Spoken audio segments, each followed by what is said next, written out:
I totally just broke a nail trying to get my camera set up, and I am not pleased.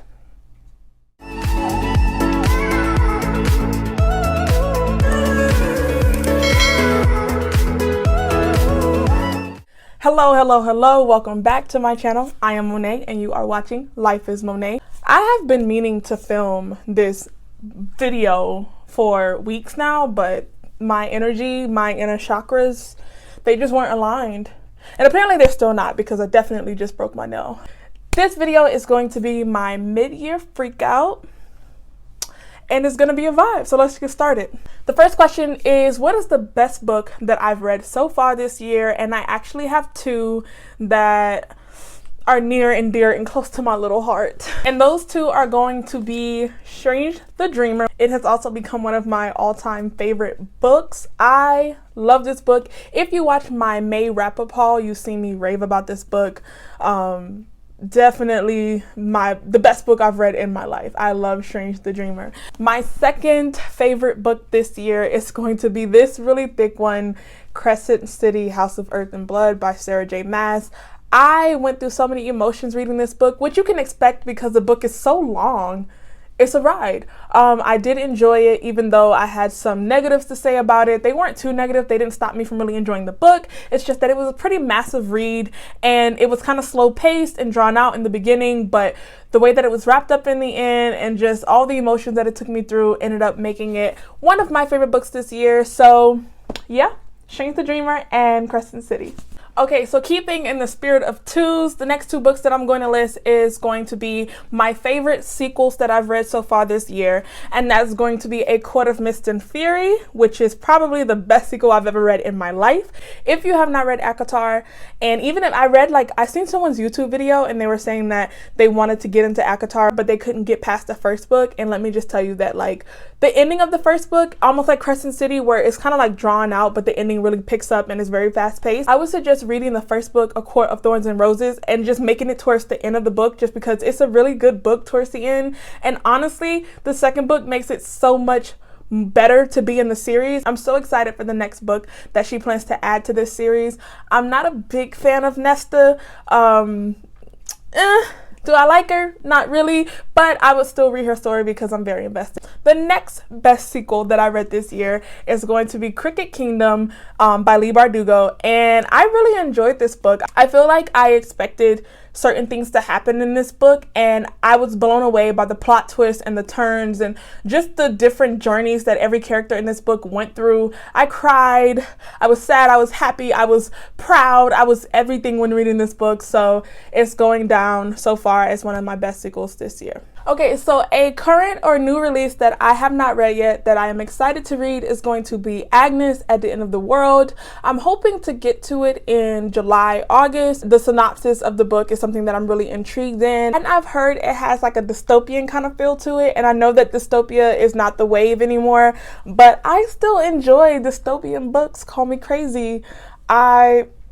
It's a trope that we dig, we stand. I like it. My most anticipated release for the second half of the year, I'm going to say The Invisible Life of Addie LaRue. The trope sounds really interesting and I'm sold on it. And also it's going to be Blood and Honey, which is the second book to The Serpent and the Dove, which I did read this year, the beginning of this year, and I did enjoy it. And the second book is going to follow more in depth one of my favorite characters from the first book, which is going to be Coco. And I dig her and I cannot wait to get into her history. First biggest disappointment of the year is going to be The Shadows Between Us. This book was as bad as that Netflix movie 365 DNI. Horrible plots. It had holes in the plots. Story made no sense. Love relationship made no sense. I was confusion the whole time. I didn't like it. I do have a vlog of me reading this book, and I shared some very interesting and candid thoughts. So if you are interested in that, just go ahead and click the link above and watch my thoughts on The Shadows Between Us. And then the next biggest disappointment of the year is going to be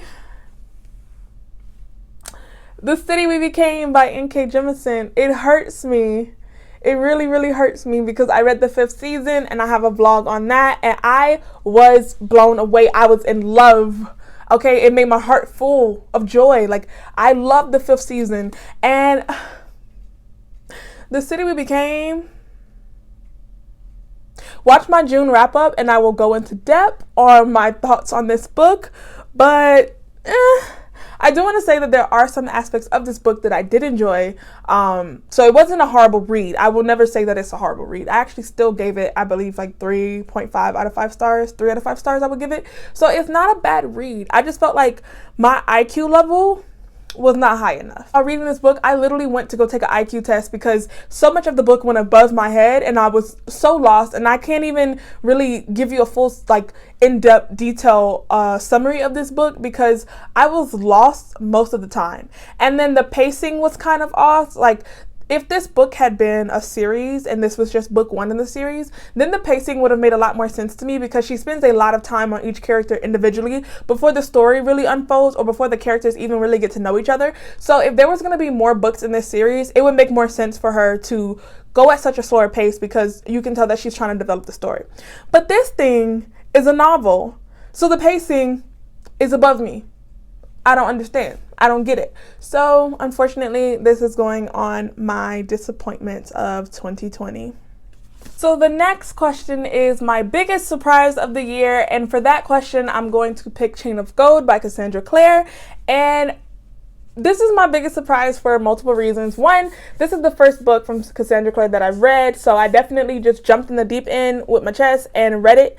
And I was surprised that I actually did enjoy it because most of the time when you have this is like a cult fave to me, and like there's a whole world out there when it comes down to the Shadowhunter Chronicles or Shadowhunter world, and they've progressed so much over the years, and there's so many books already out that sometimes I always feel like I missed the hype around the books. Like, I never read Harry Potter, and I kind of felt like it was too late for that, or like now I feel like if you're trying to read the series that were big in the past, such as The Hunger Games or Twilight, that you won't really enjoy it as much as other people did when it was like at its all-time high, or like so much has happened that it's hard to catch up.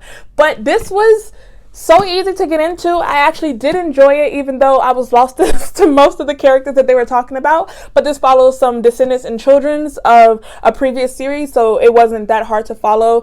And I surprisingly enjoyed it. Like, I didn't feel like I had missed a wave, probably because this is the first book in a new series, but it definitely encouraged me to go back and read the books before. So this is my biggest surprise of the year.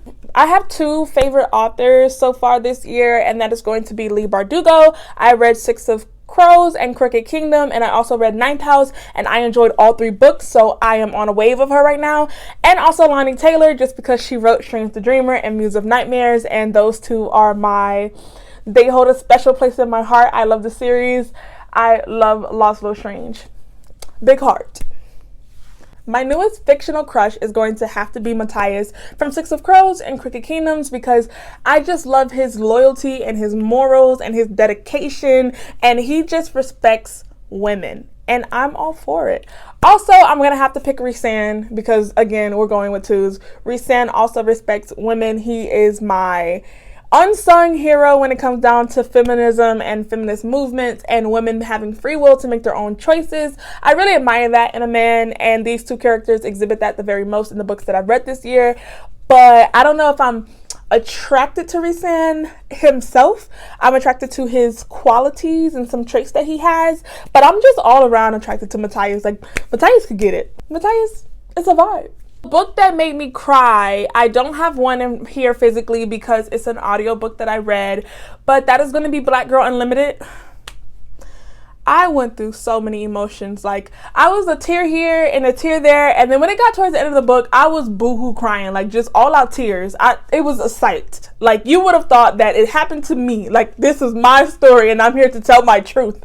It got to me. If you have not read Black Girl Unlimited, it is the most empowering Black girl joy story of overcoming trials and tribulations and everything that's put in front of you and still coming out on top. I love Victoria's stories like that, and it was just an amazing read, and I absolutely loved it. I definitely gave it 5 out of 5 stars. I would suggest that anybody reads it. Another book that made me cry is also going to be Crescent City. I cried towards the end. If you've read Crescent City, that scene with Danica and Bryce, iconic. Absolutely iconic. The next question that I have is my newest favorite character, and that is going to have to be Alex from Ninth House. And I'm not done with the Poppy War yet, but I really like Rin's character. They are the perfect amount of snarky, the perfect amount of take no bullshit. Like, I'm here for it. Like, Alex, if you haven't read Ninth House, I won't really spoil it for you, but I do suggest that you read it. I will say that Ninth House and Poppy War has some very big trigger warnings in the book, so just be mindful of that going into it. But I like that kind of stuff. I like hard-hitting, heavy, emotional reads and books that just consume me and suck me up. One of my favorite quotes from Alex in Ninth House is when she's telling a guy not to ever touch her again because she may be shit, but she's the kind that sticks. And I was here for it. Like, hell yes, we love it. We stand. A book that made me happy is going to be Strange the Dreamer again. Sorry I keep raving about the book, but it's a favorite of mine. And also the scene towards the end of Crescent City, the murder scene, made me really happy, emotionally happy. I don't know why. I'm a little dark. But yeah, I did enjoy that part of the book too. The next question that I have is the most beautiful book that I've bought this year, and that is going to be Crescent City. I don't know if this is Bryce on the cover, but I really enjoy it. I just really love how things come together on the cover, and if the rest of her books look like these, I'm pretty sure I'm going to be buying the special editions because I really like this cover. And then the last question that I have is books that I need to read by the end of the year. I need to finish the 5th season, the next 2 books that come after that. I also need to catch up on the Poppy War, even though I'm only halfway done with the Poppy War, but I still want to read the second book to the Poppy War, which is, I believe, The Dragon Republic. I have so many other books that's just on my bookshelves that I need to get to. It is crazy, but those 2 are the most that I'm looking forward to. And I also need to read The Cruel Prince. I've added that to my TBR. I don't know when I'm going to get to it. I haven't even ordered the books yet, but I'm looking forward to reading that series as well. It was actually kind of really fun to film this video. I see why everybody's so excited about it. That's all the questions that I have. I hope that you guys enjoyed my video. I hope that you guys love my content. If you've made it to the end of the video, please drop a purple heart in my comment section. I will love you forever. I will see you guys next time. Bye.